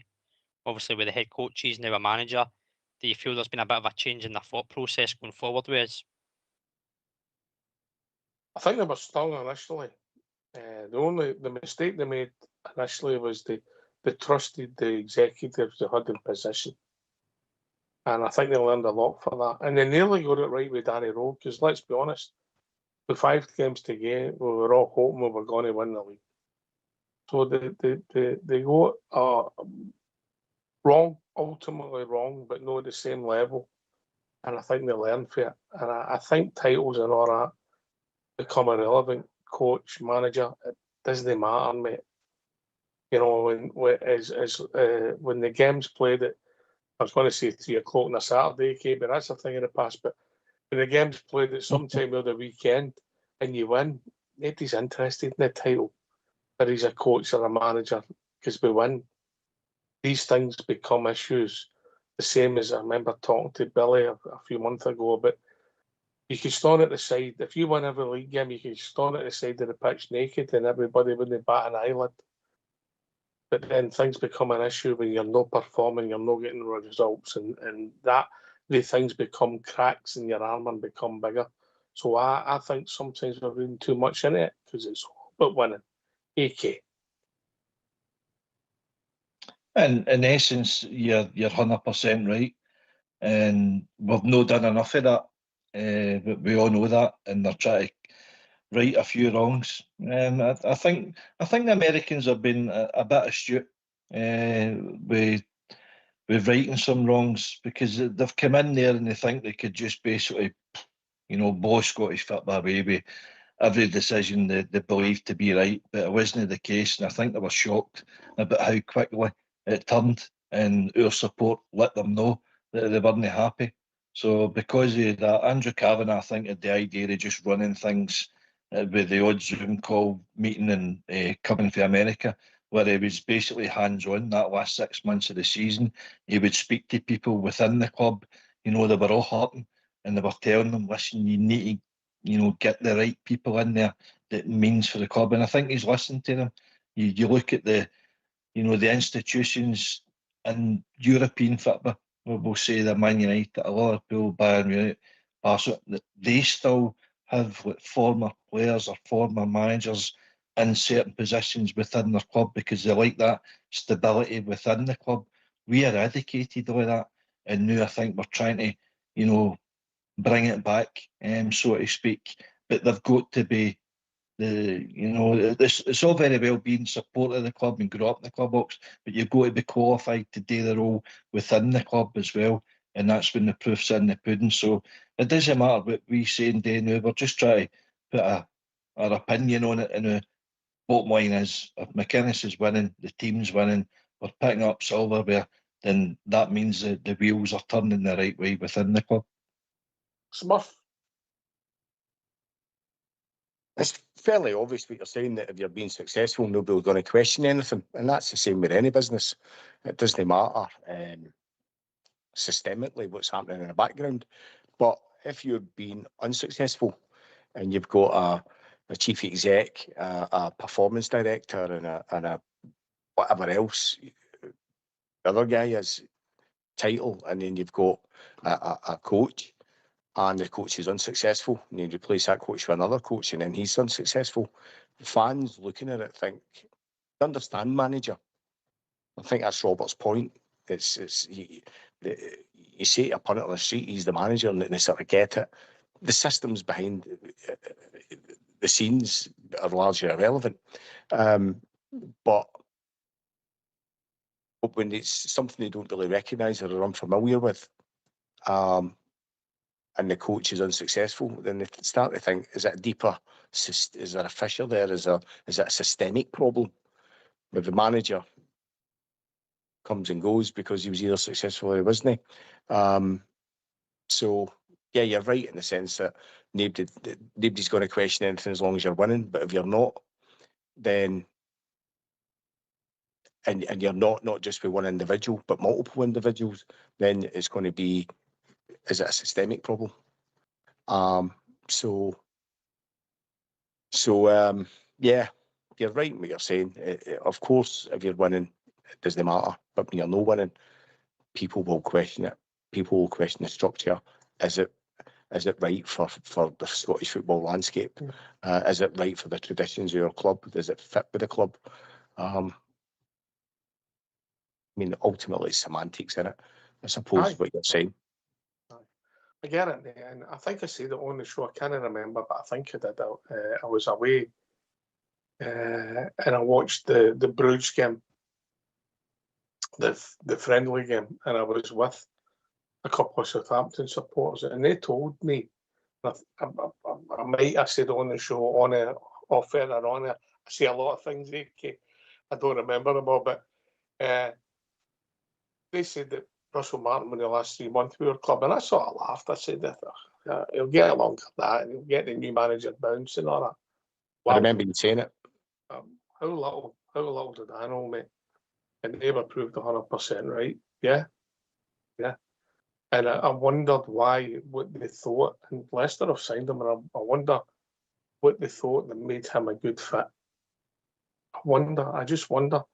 And we never really recovered for that, And we all respect to Danny Rowe, because it was just a basket case and imploded in front of your eyes, and everything was wrong.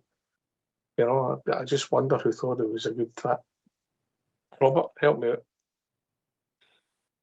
I think the answer to your question, mate, is two individuals who aren't at the club anymore.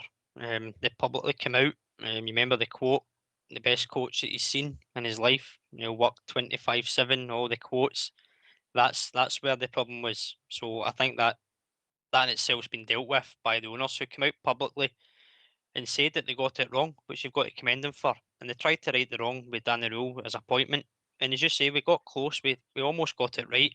That final hurdle, that's what's remembered though. It's not the look at the games that we won, look how much it changed. It's all about those last 5 games that we lost it, basically. So that's the difference of what can be the story of you as a manager, as a coach. You remember the good times when they're good, but you remember the bad times a hell of a lot more when it doesn't go your way, and that's the sticking point for a lot of our supporters. So under McInnes, he wants to go off to a good start. I think he'll, on a personal level, from him, he'll be hurting from how it ended at Hearts last season, Ox, and I think he'll be driven forward to go even stronger this season with us, to go and make sure that he becomes a winner and that his boyhood club, our club, become winners again. And I think that's a good recipe going forward. Aye. The recipe, aye. It's going to be interesting. It's going to be interesting who leaves the club, AK. It will be, aye, because whoever the personnel is that do eventually leave could potentially release some funds to bring on others who we might think is out of our wage bracket now. But it really depends on certain business with individuals and how they feel about long term. If they don't buy in to what Derek McInnes is saying to them, if he doesn't trust them, he doesn't want them about the dressing room, then that's going to be decisions between our manager, our recruitment team, and our chairman to decide. We've got a new sheriff in town here, and the players aren't calling the shots, because I think a lot of the times we've seen the movie before, say for instance Smurf, where we capitulate when the pressure is on to produce results for that trophy at the end of the season. And we've seen the movie happen again. So there are different personnel going to be in that dressing room. Hopefully better leadership, stronger characters, and guys who our manager can trust to see the job through. So I'm looking forward to it, Ox. Anticipation for the excitement at the end of the season. First and foremost, I'm looking forward to see how we line up and who's coming in and out. I think things will start moving within the next week, mate. I really do. I think my squad and my first team could be quite different for today in the end of August, Robert, than Smurf. I don't disagree, mate. I couldn't put a number on it myself. I know Jim Gillespie was asked a number in terms of a turnover of players, but I couldn't put a number on it. But I don't think it'll be as big as last summer's rebuild. I certainly think we need a refresh, and there's certainly a lot of positions within the squad that we do really need to add, particularly defensively. We've brought in Shanklin to address that issue at the forward line, but I think middle to back is where we're going to really focus on. And I think the signing of McCrory covers both of those positions. But as you say, it'll be interesting to see who comes in, who stays, and who becomes maybe a different player under Derek McInnes than we've seen so far. Somebody that just gets something different out of the player that's there at the moment. Is he the guy in charge now that can maybe produce what we've not seen from a player and turn a career around from something that we've critiqued into something you go, wow, where's that been?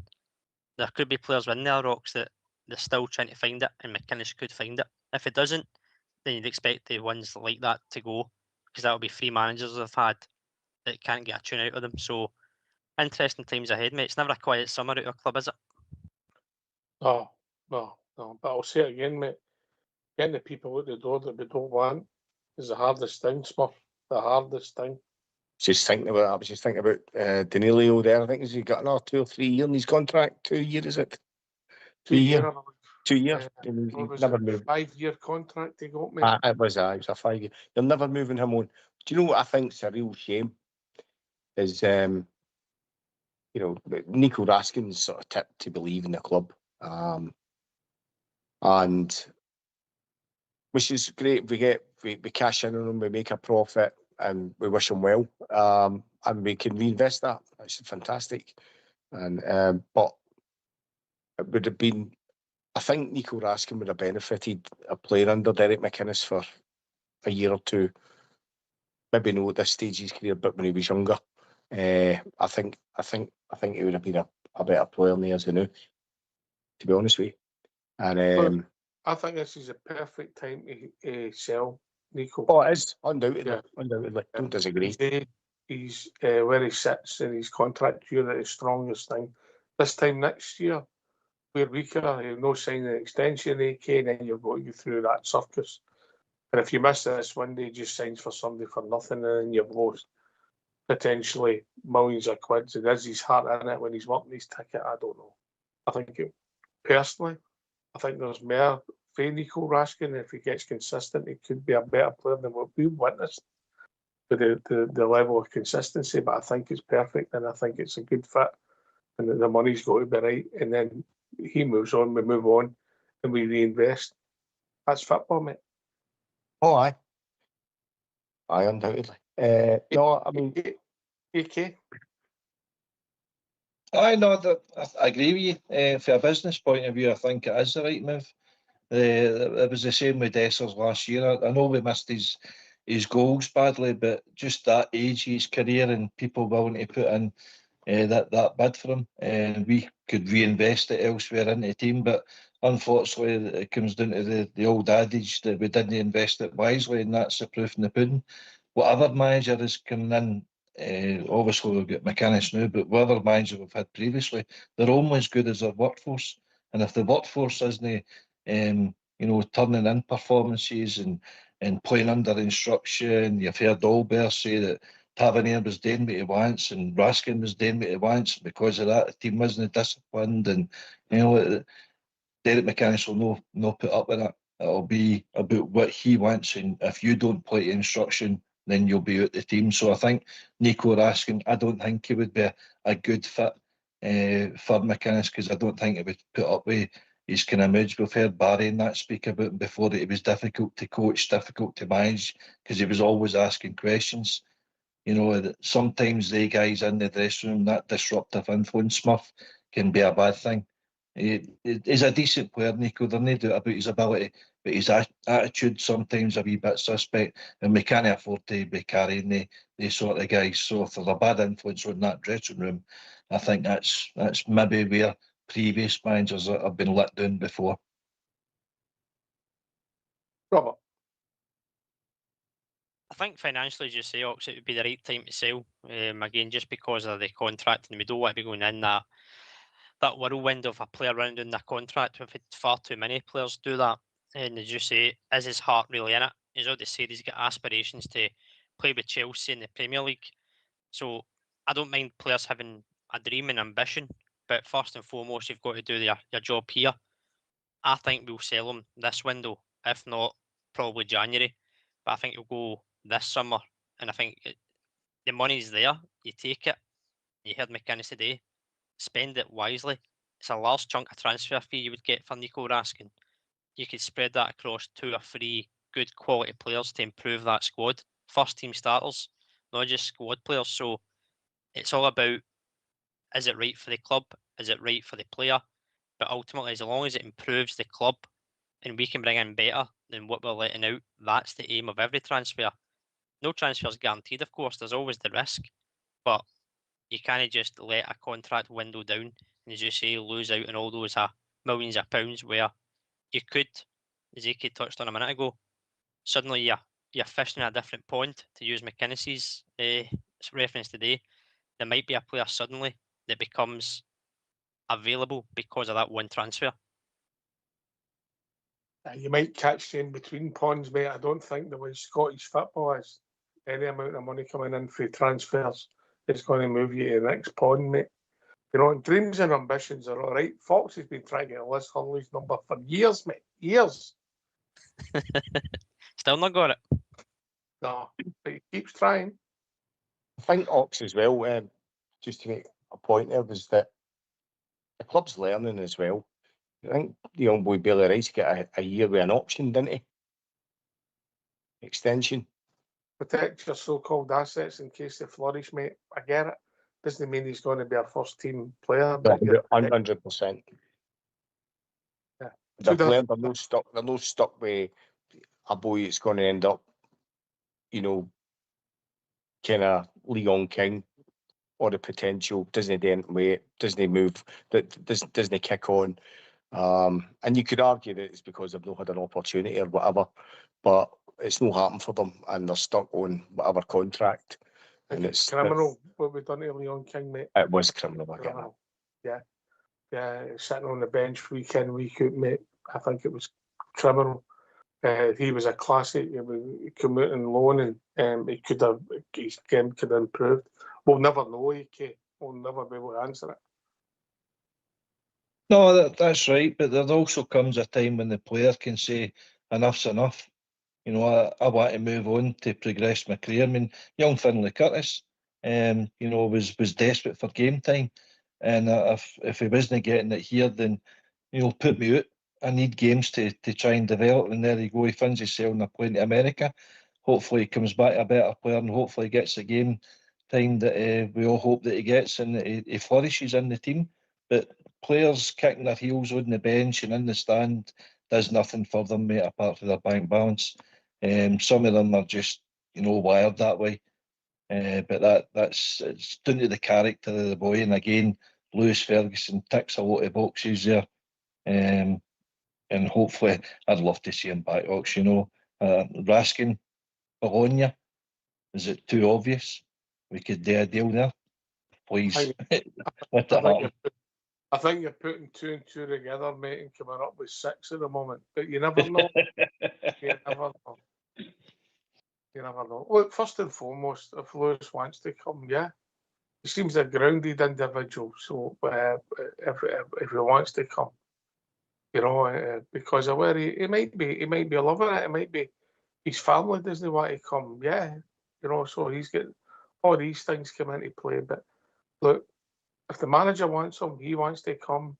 Everybody thinks he's going to improve our team. Aye, why not? Again, Robert, only time will tell.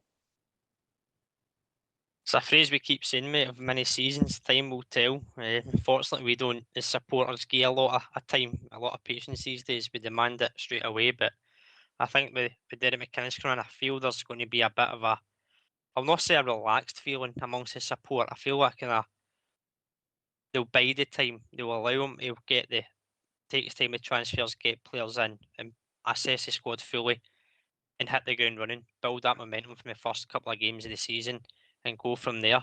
I think he touched on it as well the day twice, mate, in his interview. The focus first and foremost has got to be domestic dominance and success again. Europe can take care of itself. The momentum you can get from the league and domestic cups can drive you further into Europe. And of course, we want to be on the European stage. There's financial benefits to it, but you want to be a team that's challenging the league, winning the league, and that's where he wants to start. Everything else can take care of itself. So I feel there'll be a bit less, not pressure, but a bit more kind of allowing time for McInnes to go and get this the way he wants it. Aye, why not? Why not? I'm slightly different for you, Robert. I think there's going to be a lot of traffic with the club, mate. When you just think of how many first team squad players on there now that played, Magoma, Max Aarons, no, obviously he didn't play much. Cornelius, got all them to cover. Yeah, we don't know what's happening with John Sewer and Towsaway. So there you go. Before you start, mate, you pretty much need how many players do you reckon at the back? KK? 6. Aye, 6. Yeah. Aye, 6. Well, I think the turnover of players last year was 18. Was it 18 in and 14 out? So I think you could be in that sort of region again. Just depending how many players dig their heels, because you've got Smurf mentioned earlier, Danilo, Cortez, Cifuentes. You've still got guys like that on their wage book, you know.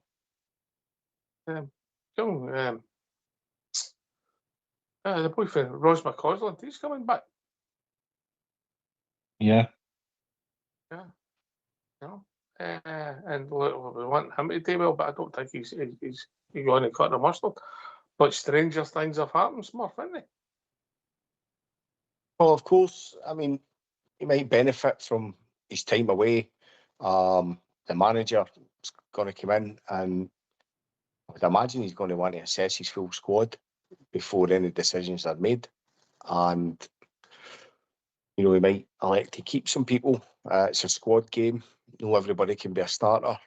And, you know, who knows what's going to happen. But it's all right talking about players we need to get in. There's, I hate the phrase, because it maybe implies it's got negative connotations, but there's deadwood at the club that we need to get out, and it's going to be a job of work. That's the hardest thing, mate. Yeah, it's the Job of hardest thing. Because of what they sit, and if we're honest, when you look at them, you don't think any of them are going to get near any of the money they're earning at our club. So I don't think that's, you know, if we're honest, AK, I've said it for a long time. Yeah, I'd love Danilo to go, and he might go because if somebody offers him a 3-year deal with less wages, he's maybe got it for an extra year, so it makes sense. So he maybe take that punt, and I don't think we'd be hard to deal with. I think as far as the wages are concerned, I think it would be with what we signed him for, we'd be pretty close to getting him away for nothing just to give up the wage. But in reality, I would like to get 20 million for him, but I don't think it's going to happen, AK. That's the hardest thing, mate, isn't it? Because I keep saying they're not going to leave, mate. No, I know. There are plenty of examples in the past. Gareth Bale retired. You know, Eden Hazard done the same because of the wage that they were on at Real Madrid. No club would come in for him because they couldn't afford it. I think Raheem Sterling was the same at Chelsea. I know it's a different wage level you're talking about, but there is players that will just sit there and happy enough to take their wage. So we're no different. So the recruitment is key in every club, and we're maybe in the position now that Mr. Kavanagh can afford to, you know, I'll meet you half roads on your contract if you just leave, and if they can come to agreement with certain players, and then that's all good because it frees up spaces, you know. But the point's valid. All right, last word for your good self, Smurf. Aye, thanks for having me. Good night, and onwards and upwards. We'll see how all this pans out. Good night, chaps. Cheers, mate. AK. Cheers, Smurf. Oh, good show there, Ox. Again, just welcoming our new manager, Derek McInnes, and wish him every success. But no, good to catch up with yourself, Rob. You take your team in the background, and everybody that's listening, hope you enjoyed that. Robert? Aye, just for having me on, mate. Good to be back on the show with yourself and AK. Good to hear from Smurf as well. Welcome to the Rangers, like once again, Derek McInnes, and the hard work starts tomorrow morning. He's in with the players for pre-season, and we'll keep an eye on who's in and who's out. Yeah, listen, Derek, we wish you all the best, mate, and we hope you have a long and successful career with our club. And you'll need a bit of luck, mate, because you always do. Thanks to Smurf for joining us. Thanks to AK and Roberts for doing the show. Fox are old school, blowing it back down to the technicals. This has been Rangers Radio. We'll be back shortly as things develop with the club with some specials. Then we'll have the programme as we move into the 26-27 season, that championship season. Take it away, old school blue.